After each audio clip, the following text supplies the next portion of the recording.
இது நான் சொல்கிறது வாக்காளர் பட்டியலில் ஆல்ரெடி உங்கள் பேர் இருக்கிறவங்களுக்கு நான் சொல்கிறேன். இப்போ புது வாக்காளர்கள், ஃபஸ்ட் டைம் ஓட்டர்ஸ், அவங்களுக்கு ஃபார்ம் 6ன்னு ஒன்று இருக்குது. அதை நீங்கள் ஃபில்அப் பண்ணி நீங்கள் உங்கள் ஏரியாவில் இருக்கிற சம்மந்தப்பட்ட உங்கள் அலுவலகத்தில் நீங்கள் டைரெக்டாகவும் சப்மிட் பண்ணலாம், இல்லை நீங்கள் ஆன்லைன்லேயும் சப்மிட் பண்ணலாம். அப்படி ஆன்லைனில் நீங்கள் சப்மிட் பண்ணிங்கன்னா அதுக்கான ஸ்க்ரீன்ஷாட்டை எடுத்து வச்சுக்கோங்க. ஃபோனில் மெசேஜ் வரும், அதை சேவ் பண்ணி வச்சுக்கோங்க.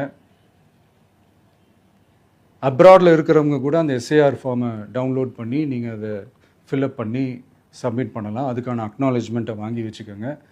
ரொம்ப முக்கியமாக உங்களோட பிஎல்ஓ அந்த ஆஃபீஸர் யாருன்னு தெரிஞ்சு வச்சுக்கோங்க.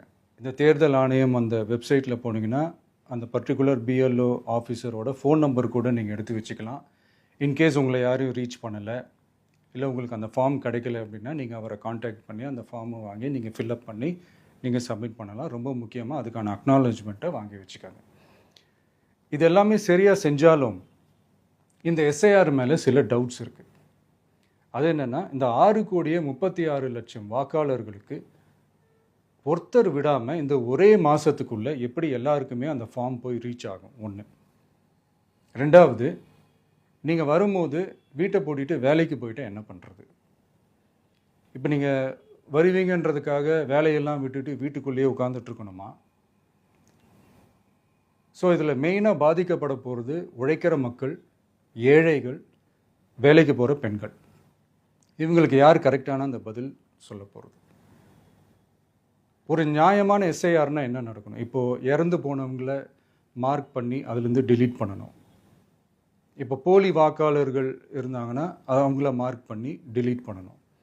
இப்போ ஆல்ரெடி ஓட்டு இருக்கிறவங்களுக்கு எதுக்கு இந்த ரெஜிஸ்ட்ரேஷன் என்ற பேரில் இவ்வளவு குழப்பங்கள் அப்படின்றதான் இங்கே கேள்வி. இப்போ புதுசாக வர வாக்காளர்களையோ இல்லை ஓட்டு இல்லாதவங்களையோ சேர்த்தா பத்தாதா?